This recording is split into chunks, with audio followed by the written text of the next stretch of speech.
El aviso urgente de mi vecino me dejó helado hasta los huesos. Huye de inmediato. Tu hijo y su mujer son unos demonios. Le exigí detalles, y lo que me contó fue tan escalofriante que mis rodillas cedieron y casi me desplomo por la impresión. Aquella revelación lo alteró todo.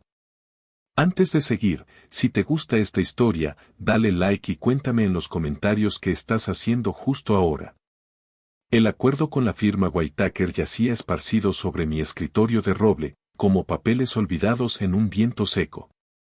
Llevaba 25 años forjando Vargas Envíos, y ahora ellos se retiraban sin más. Mi té se había enfriado hace rato, con una película grasienta flotando en la superficie. Me ajusté las gafas sobre el puente de la nariz y volví a escudriñar la notificación de terminación, como si las cifras pudieran transformarse solo con mi mirada. Vigente de inmediato, rezaba el documento. 2,5 millones en ganancias al año, evaporados. Me hundí en el sillón de cuero, sintiendo el peso de mis 68 años en la espalda. La luz árida del desierto se colaba por las rendijas de las persianas en mi oficina de Tucson, dibujando rayas afiladas sobre los balances contables. Apreté los dientes mientras estimaba las pérdidas. Tendría que despedir a 2 trabajadores, quizás 3. El zumbido agudo del teléfono irrumpió en la quietud de la tarde como un rayo. Estuve tentado de ignorarlo y dejarlo en el contestador. Lo último que quería era otra llamada con malas nuevas de un proveedor. Pero el visor del aparato me paralizó. Javier, mi hijo. Habían pasado 4 años desde nuestra última charla. 4 años desde que abandonó esta misma oficina hecho una furia, reprochándome por no apoyar sus ideas locas. Contemplé el teléfono, con el pulgar flotando sobre el botón de aceptar. Hola, papá, dijo su voz, más calmada de lo que recordaba, casi vacilante. Sé que hace tiempo no hablamos, y que gran parte es mi responsabilidad, pero... Hizo una pausa. Carla y yo te queremos invitar a comer.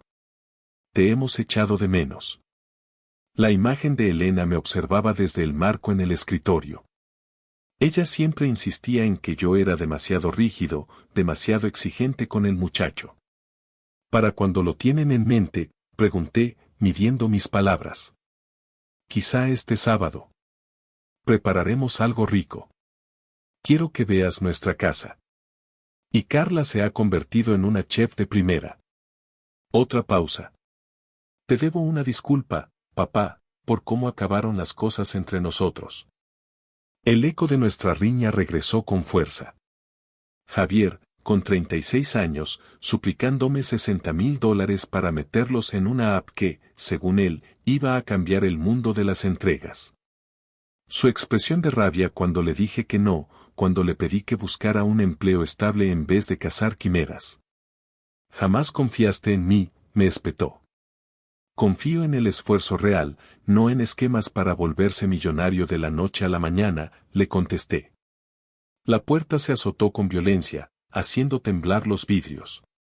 Ese día, la última foto de Elena se descolgó de la pared. Yo también te he extrañado, hijo, murmuré. Las palabras sonaron más roncas de lo que quería. Saldré el sábado temprano. Genial. Vivimos en Bel Air. Te envío la dirección por mensaje. Bel Air. El chico lo había conseguido. Tal vez yo me había equivocado al juzgarlo tan duramente. Tal vez, como siempre, la dulzura de Elena tenía razón. Al terminar la llamada, me quedé en silencio un buen rato. El acuerdo con Whitaker seguía allí, pero de repente parecía insignificante, menos aplastante. La sangre siempre pesa más que los números. Fui al armario y saqué el equipaje de calidad, el que Elena y yo usábamos en nuestras escapadas románticas.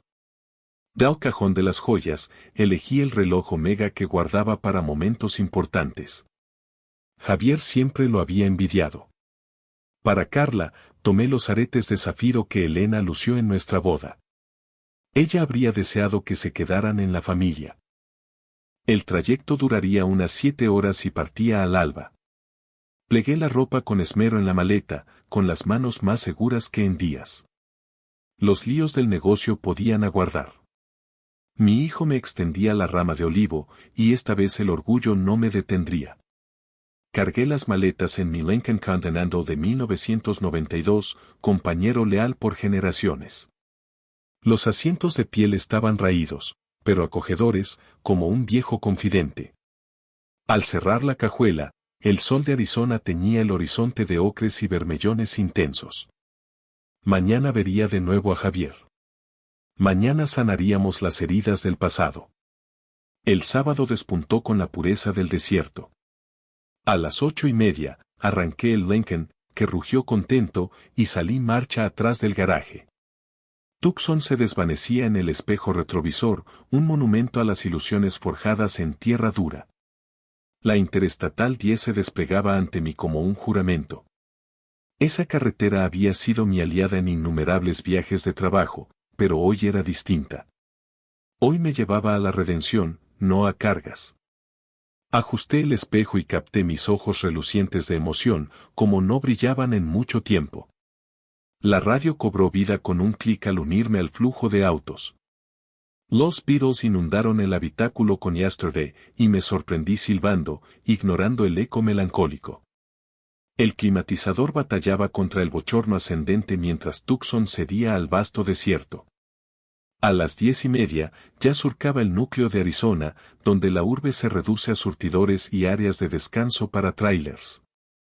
El terreno se extendía sin fin en grises y ocres, punteado por algún cactus aguaro erguido bajo un cielo azul eterno. Este segmento siempre evocaba a Elena. A ella le fascinaban estos periplos por carretera. Toda esa amplitud limpia el espíritu, solía decir, posando su mano sobre la mía en la palanca de velocidades. Le da espacio a tu corazón para expandirse. Un recuerdo surgió sin aviso, Javier a los 11, brincando en el asiento trasero de este mismo Lincoln rumbo al lago Pleasant para un fin de semana de acampada. Elena había cargado provisiones para un regimiento, segura de que pereceríamos de inanición a solo 40 minutos de la ciudad.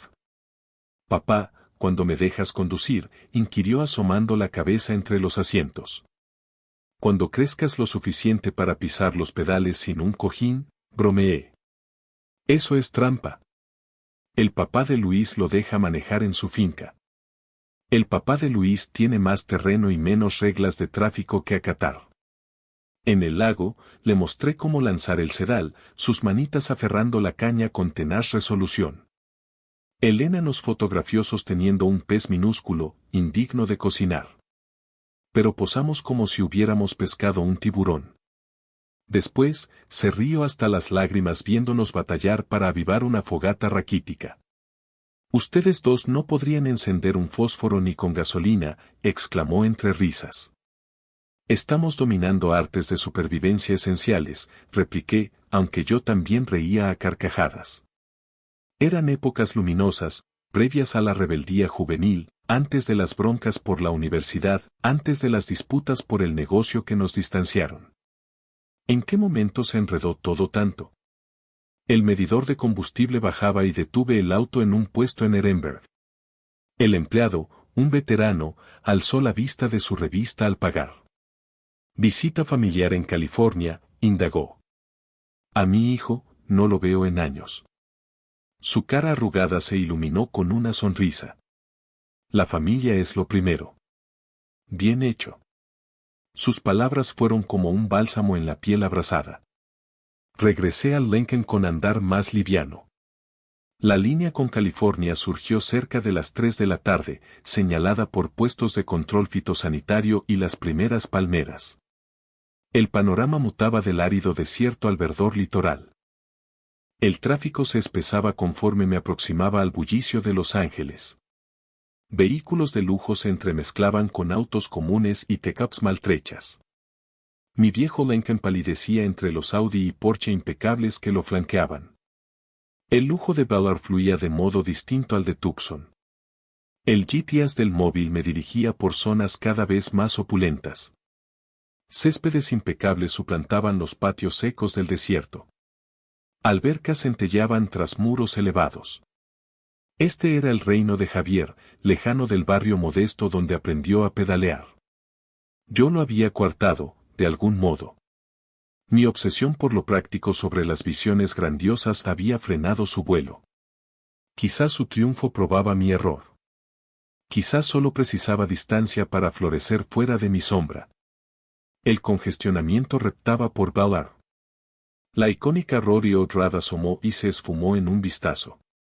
Una vía que solo conocía de filmes. Mis palmas humedecían el volante, pese al aire fresco. El GPS ahora medía en metros. En 500 metros, dobla a la izquierda en Laurel Lane. El pulso se me aceleró. 4 años de mutismo estaban por romperse.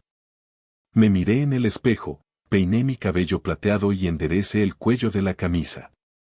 Los obsequios reposaban en el asiento del copiloto, envueltos en papel delicado que Elena atesoraba para fiestas grandes. En 200 metros, dobla a la izquierda en Laurel Lane. La mansión contemporánea de estuco blanco emergió como de un catálogo de diseño.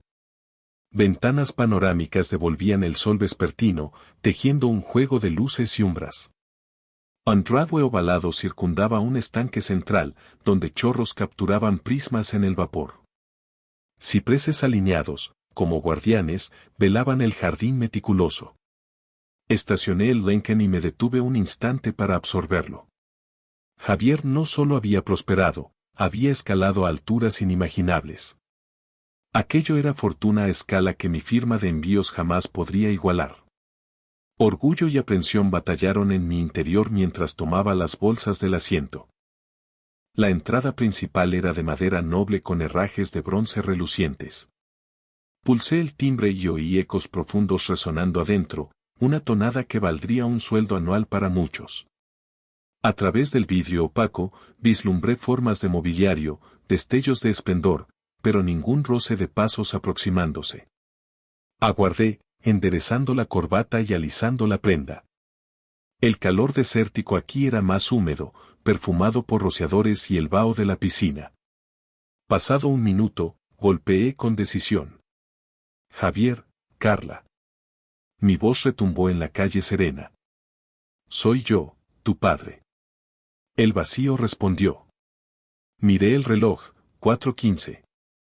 Quizás llegaban tarde, enredados en el caos vial de la o ultimando la comida. Volví a timbrear. La melodía lujosa tañó para un vacío.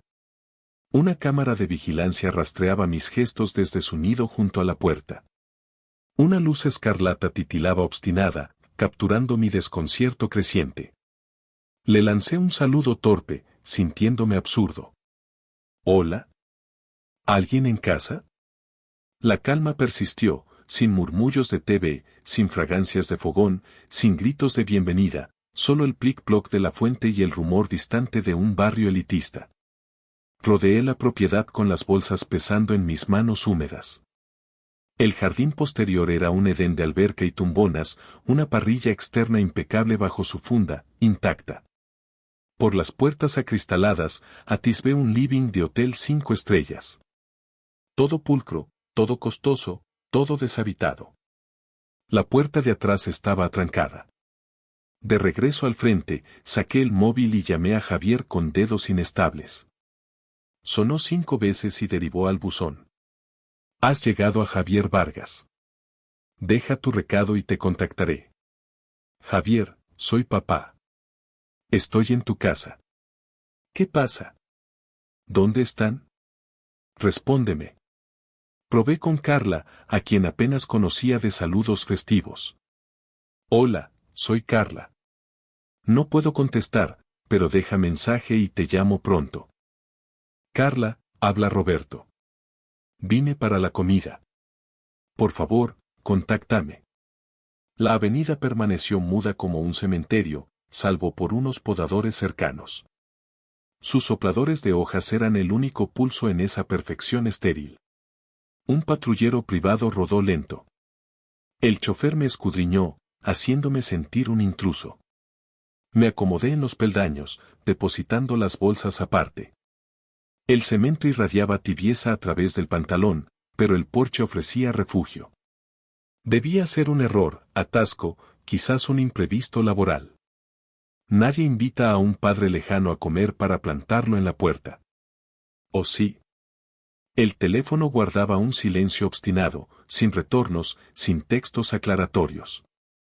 El gorgoteo de la fuente viró a lo sarcástico. Las 5 llegaron y partieron.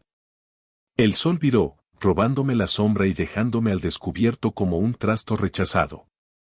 El sudor empapaba mi camisa pese a la brisa californiana. Los zapatos me oprimían en ese pavimento extraño. Las casas vecinas exudaban la misma prosperidad hueca, portones blindados, accesos inmaculados, ese mutismo propio de la opulencia que se aísla. Nunca me había sentido tan ajeno, perchado en escalones que valdrían mi renta anual. Tal vez malinterpreté. Quizás Javier dijo el sábado que viene, no este. Mis ansias de paz me hicieron oír lo que anhelaba, no lo dicho. Pero él mencionó este sábado, y Carla sonaba ansiosa por la comida. El pecho se me contrajo en un dolor familiar. La misma desilusión de cuando Javier faltó a mis 65 cumpleaños, el mismo hueco de cuando no acudió al sepelio de Elena. Ciclos que se reiteran pese a juramentos. Me levanté con lentitud. Las articulaciones crujieron tras la espera. Las bolsas pesaban más, repletas de ilusiones tontas. Quizás había que rendirse, hay lazos que no se rehacen, que 4 años de nada ensanchan hasta lo irremediable. El Lincoln aguardaba fiel en el driveway. Podía volver esa noche, llegar a Tucson pasada la medianoche si aceleraba, retomar mis rutinas en un mundo donde las normas me eran claras. Buscaba las llaves cuando oí pisadas rápidas tras un arbusto esculpido. ¡Alto, no pase ahí! La voz surgió de la valla viva. Me volteé bruscamente y casi dejo caer las bolsas al ver salir a un tipo flaco con una tijera eléctrica. Cabello canoso desordenado, anteojos empañados por el sudor. Perdón, dije recargándome en el capó caliente del Lincoln. Debe confundirse. Él miró ansioso la casa de Javier y luego a mí. Señor, váyase ya. Esa pareja es letal.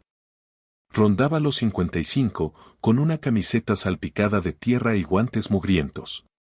Su agitación me erizó la piel, pero sus frases más. Esta es la casa de mi hijo, afirmé con rotundidad. Se equivoca. El color le huyó del semblante. Su hijo.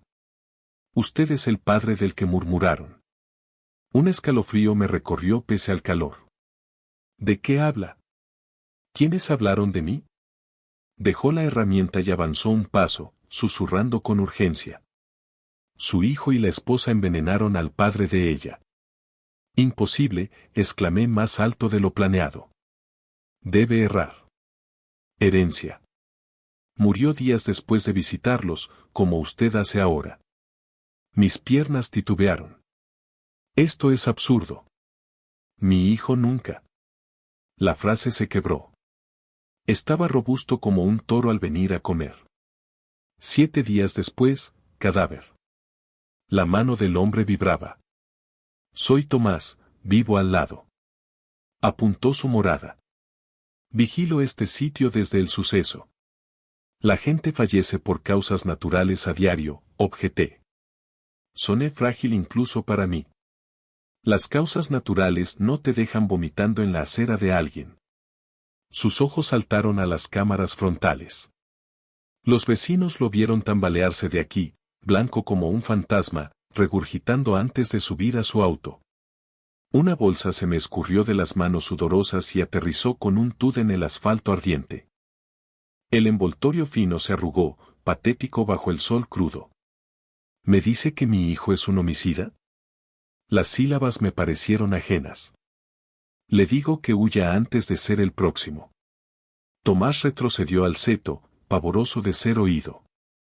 Esa Carla tiene una frialdad gélida. Y su chico mutó tras la boda. El corazón me aporreaba. 4 años de lejanía cobraban un matiz siniestro. ¿Y si Javier había variado? ¿Y si mis rechazos a sus apuros financieros lo arrastraron a lo inconcebible? ¿Cómo sabe lo de la herencia?, pregunté. Barrio chismoso. La gente habla. El padre de ella era acaudalado. Solitario en Pasadena, septuagenario vital que golfaba 3 veces semanales. Tomás bajó la voz aún más.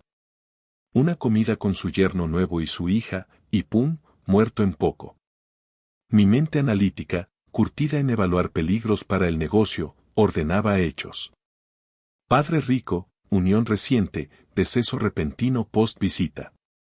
El esquema encajaba de forma atroz. Pero era Javier, mi vástago, el niño que instruye en lanzar anzuelos, que sollozaba por un pajarito herido, que rescató un gato errante por lástima. Tenía que alertarlo, no podría convivir conmigo si no lo hacía. Pero ya conté lo esencial, prosiguió Tomás. Eso es todo. Tomó la tijera y se replegó a su lote, echando vistazos temerosos a las cámaras que grababan nuestro diálogo. Espere, grité. ¿Y la policía? La gente pudiente muere. Sucede siempre. Sin evidencia, no hay pesquisa. Se detuvo en su reja. Solo no ingiera ni beba lo que le den, y no duerma aquí. Vi a Tomás fundirse tras el seto, abandonándome con dudas que me revolvían las entrañas. El driveway abrazaba bajo mis pies. Paseé junto al Lincoln, la cabeza girando más veloz que el pulso. Tomás debía de lidar, enloquecido, tal vez en hilo con una vendetta contra Javier y Carla. Mi hijo no era capaz de asesinar. El mismo que se afligía por un insecto aplastado no envenenaría a un pariente por fortuna. Recogí la bolsa caída. Su empaque festivo ahora me parecía una mofa. El omega adentro era un gesto de paz, un emblema de fe restaurada. Ahora simbolizaba mi candidez. 4 años de nada tras nuestra trifulca por plata. ¿Qué le ocurrió a Javier en ese lapso? ¿En qué se transformó? El recuerdo de nuestra última riña me asaltó con nuevo peso. Su súplica por los 60,000.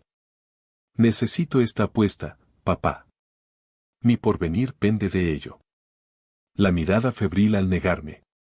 Te arrepentirás de no apostar por mí. Lo vi como berrinche de un soñador inmaduro que ignoraba el sudor del éxito. Ahora sonaba a advertencia, no a queja. Marqué a Javier de nuevo. Directo al buzón, ahora saturado. El de Carla timbró eternamente antes de su grabación jovial. ¿Dónde demonios estaban? Si la invitación era sincera, ¿por qué no respondían? ¿Por qué me dejaban varado más de 3 horas? La mansión se erguía ante mí. Su frente blanca ya no impresionaba, intimidaba, como un bastión. Las cámaras parecían acecharme, sus diodos rojos como pupilas robóticas. ¿A cuántos habrían filmado en sus postreros momentos? La voz de Elena susurró en mi mente. Eres muy estricto con el chico, Roberto. Javier tiene tu empuje, pero no tu temple. Cuidado con arrinconarlo. Yo lo había acorralado. Mi dureza y mi veto a sus anhelos forjaron la desesperación que engendra crímenes. Pero era demencia. La gente no liquida por codicia, y menos a la sangre. Salvo que sí. Los titulares rebosaban de tales horrores, pleitos por legados, seguros vitales, ancianos hallados en sitios dudosos. Dejé las bolsas en el capó del Lincoln y me apoyé en el metal cálido. El sol poniente azotaba sin piedad, pero apenas lo notaba. Mis cavilaciones rugían. Si Tomás verás, Javier y Carla me citaron para ejecutarme. La ternura telefónica del hijo, el te extrañamos y el afán de unión, todo farsa. Un cebo para atraerme a su trampa. Pero si Tomás fabulaba o erraba, yo era un demente plantado aquí, sabotajeando mi chance de reconectar con mi vástago. 6 millones, mencionó Tomás, la suma que Carla heredó. Bastante para esta morada, para sostener el boato de Javier, para saldar deudas ocultas. Riqueza digna de sangre. El móvil vibró. Un texto. El corazón me brincó hasta la garganta, hasta ver que era mi contable en Tucson, indagando por el Whitaker. Mi existencia cotidiana me pareció remota. Miré el reloj, Casi 6:45. El astro se hundía hacia el océano, dorando las villas de Bel Air, hermosas y funestas como su aura. Un motor lejano se aproximó. El pulso se me disparó. Alguien avanzaba por la vía, y en tal enclave solo locales o invitados. El sonido se precisó, refinado, sigiloso, no el estertor de mi Lincoln, sino el susurro de maquinaria europea. Tenía unos 40 segundos para elegir, montarme y huir, traicionando la fe en mi hijo, o quedarme, sonreír y estrechar a Javier, quizás sellando mi fin. Un Audi negro irrumpió en el driveway y tuve que resolver, abrazar a mi hijo o escapar.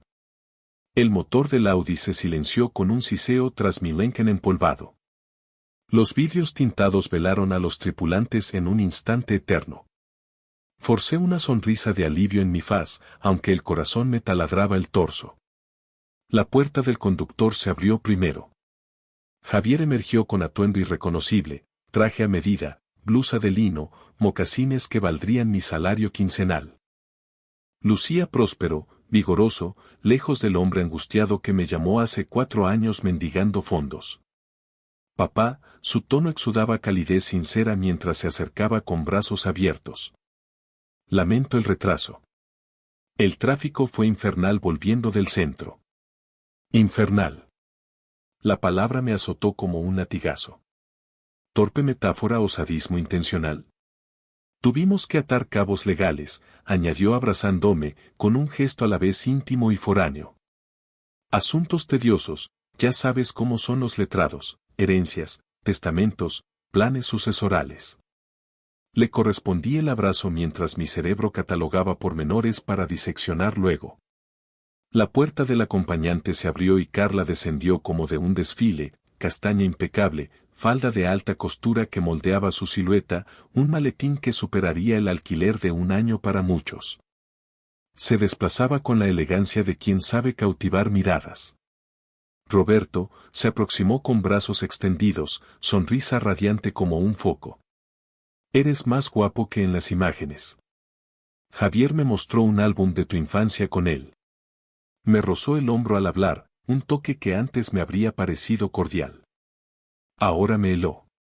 Busqué en su expresión fisuras de culpa, fallos en la comedia, y solo hallé efusividad genuina. Espero que hayas llegado con apetito, continuó. Cociné toda la tarde. Tus platos predilectos. Javier dijo que adoras el salmón y los bollos de Elena. ¿Cómo conocía los bollos de Elena? Javier debía haber revelado anécdotas familiares más íntimas de lo que suponía. Esa cercanía me olió a intrusión. ¿El camino no fue agotador?, preguntó Javier, escrutando mi aspecto ajado por el viaje con aparente inquietud. 7 horas es un trecho largo, peor con este clima. No fue tan duro, logré articular. Mi voz sonó ajena. El Lincoln resiste bien. Es un clásico, dijo Javier acariciando la pintura desteñida con fingida nostalgia. ¿Recuerdas cuando me enseñaste a manejar en esta reliquia? Temía arañarla. El recuerdo era auténtico, tierno, puro. Pertenecía a un era pre-sospechas, pre-acusaciones, pre la horrenda chance de que mi hijo se hubiera tornado un forastero asesino. Tomé las bolsas del capó con manos trémulas. Les traje un par de cositas, dije. Regalitos modestos. No era necesario, los ojos de Javier centellearon con deleite aparente. Tu presencia es el mejor obsequio. Carla aplaudió como una chiquilla. ¡Qué sorpresas! Pero primero, adentro al fresco. Parece sofocado, y tengo limonada fresca esperándote. Limonada. La garganta me raspaba por el ardor y la ansiedad, pero la alerta de Tomás tronó, no ingieras ni bebas nada que te ofrezcan. Me flanquearon hacia la entrada. Javier insistió en cargar una bolsa pese a mis negativas. Carla parloteaba sobre el vecindario y sus arreglos. Anfitriones ideales acogiendo a un pariente amado. La puerta se dio con un bip digital. Panel numérico. Registré el sistema de alarma, de esos que encierran tanto como protegen. El interior me quitó el aliento. Suelos de granito bajo lámparas de cristal, sofás de autor dispuestos con precisión quirúrgica, pinturas en las paredes que gritaban originalidad y precio. Cada rincón susurraba fortuna, del tipo que transforma existencias de golpe. Hemos hecho upgrades desde que llegamos, dijo Javier con orgullo palpable, guiándome como un corredor. La cocina la rehicimos entera. Carla tiene visiones precisas para los espacios culinarios. ¿Visiones precisas o requisitos estrictos para dosificar venenos en secreto? Es espectacular, concedí. Les ha ido de maravilla. Suerte en unas colocaciones, replicó Javier, y su vaguedad selló el tema. Ven, mira el comedor. La panorámica al valle es de ensueño. Me condujeron más hondo en su fortaleza. Sus voces vivaces y acogedoras, sus andares relajados y confiados.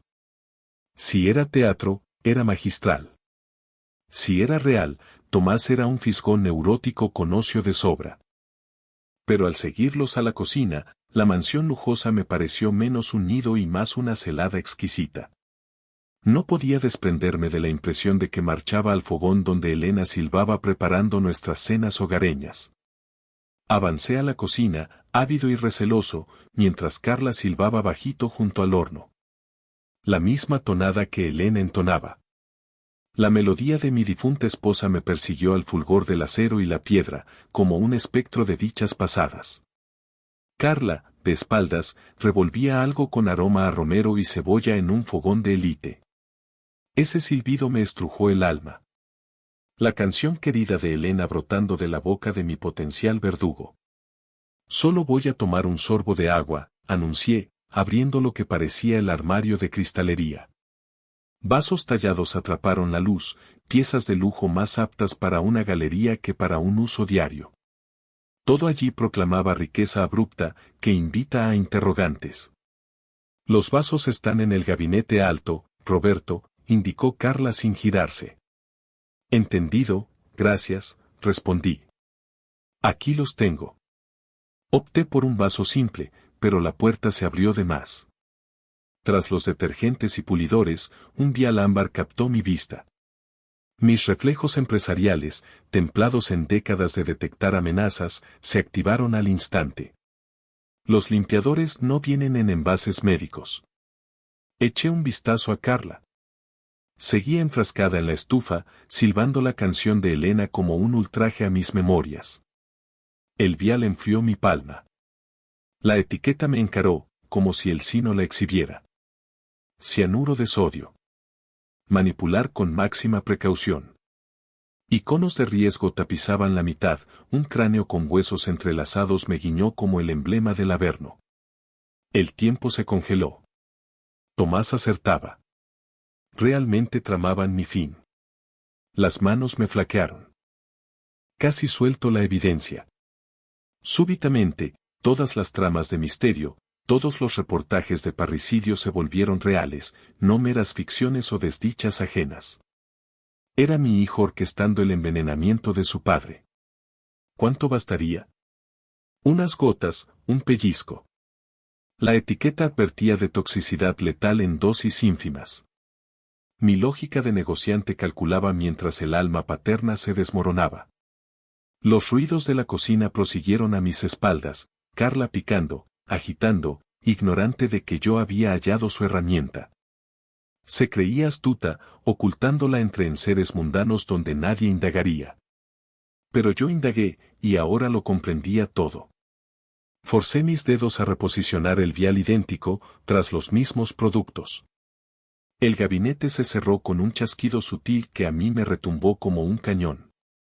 Cada acción debía fluir natural, como la de un suegro casual saciando su sed. Abrí el caño y vertí agua helada mientras mi mente surcaba escenarios. 6 millones de herencia, una finca de millones, un tren de vida que Javier ni Carla sostendrían honestamente. El diseño era nítido. Ya habían actuado antes, y yo era la presa subsiguiente. ¿Qué tal el agua, Roberto? La voz de Carla destilaba fingida solicitud. Ideal. Gracias.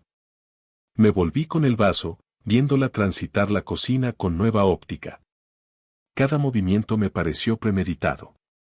Cada gesto, una máscara para velar un crimen. Había eliminado a su progenitor y ahora auxiliaba a mi hijo en mi ejecución. La paradoja quemaba. Silbaba la aria predilecta de Helena mientras me destinaba a reunirme con ella en la sepultura. Pero el saber es escudo. Me veían como un cordero ciego, un anciano solo ansioso por lazo familiar. Ignoraban que su complot estaba al descubierto, su arma expuesta, sus fines desnudos. Tomé un sorbo prolongado para dilatar. ¿Cuántos habrían estado en esta cocina, fiados en esas sonrisas, para perecer poco después? ¿Cuántas veladas se tornaron en salas de ejecución? El silbido persistió. Aquella melodía amada, ahora perversa en otra voz. Me alejé del lavabo con mi vaso, alerta de que todo lo que Carla manipulaba, incluida la cena, podía ser funesto. El comedor se transmutó, un tablado donde todos actuaban salvo yo. Javier alzó la vista de un diario al retornar. Sonreía con la mueca que le inculqué para tratos a los 13. ¿Hallaste lo que buscabas, papá? Sí, gracias. Linda cocina. Las frases brotaron más estables de lo que sentía. Han armado un rincón único. Escogí el sofá de piel con vista clara a la cocina. Javier no cuestionó mi sitio. Estaba inmerso en su rol de dueño ideal. Desde allí vigilaba a Carla y charlaba. Háblame del sector de propiedades en la, dije para desviar su foco de mi escrutinio. Parece que le sonrió la suerte. Colocaciones afortunadas, reiteró, vago como antes. El secreto es intuir cuándo jugársela. Por el umbral vi a Carla danzar entre mesada y horno con maestría ensayada. Varias garrafas de vino ya descorchadas yacían en la isla de granito. Rojas selectas que antes me habrían asombrado. Ahora eran accesorios en un drama mortal. Roberto, rojo o blanco, vociferó desde la cocina.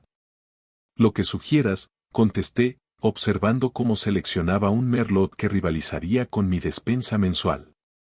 Javier se explayó sobre viñedos californianos, pero mi atención estaba en Carla, midiendo cada vertido, cada revuelo. El aroma de la cena se esparcía, tentador y traicionero. Sabía que no probaría bocado. En cambio, cuando Javier se distrajo con una anécdota, saqué el móvil discretamente y marqué al 911, susurrando mi ubicación y la amenaza inminente. Envíen ayuda ya. Sospecho de envenenamiento. La cena se sirvió con fanfarria. Platos humeantes de salmón asado y verduras al vapor, acompañados de esos bollos que evocaban a Helena. Carla vertió el vino con gracia, ofreciéndome el primero. Prueba esto, Roberto. Es divino. Sonreí, fingiendo sorber, pero vertí el líquido en una planta cercana cuando nadie miró. Javier alzó su copa. Por la familia reunida al fin. Brindamos, pero mi mente bullía.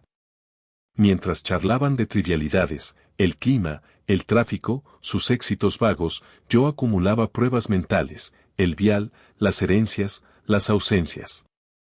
La policía llegó en silencio, alertada por mi llamada. 2 patrullas bloquearon el Drive-Way sin sirenas y agentes irrumpieron con órdenes de registro. El vial de cianuro fue hallado en segundos, junto a rastros en la cocina que confirmaban usos previos.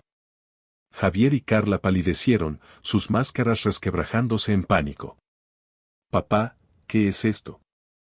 Es un error, balbuceó Javier, pero las evidencias hablaban, el envenenamiento del padre de Carla, documentado en autopsias revisadas, y planes para mí, motivados por deudas ocultas y codicia. Fueron esposados allí mismo, mientras yo, con el corazón hecho jirones, recogía mis bolsas y salía al Lincoln. El sol se ponía sobre Ballard, tiñendo el cielo de púrpura, un cierre a un capítulo de traición. Regresé a Tucson esa noche, no con reconciliación, sino con justicia. La familia, al fin, estaba a salvo, de ellos mismos. Y en el silencio del desierto, juré honrar a Helena viviendo con sabiduría, no con ilusiones rotas.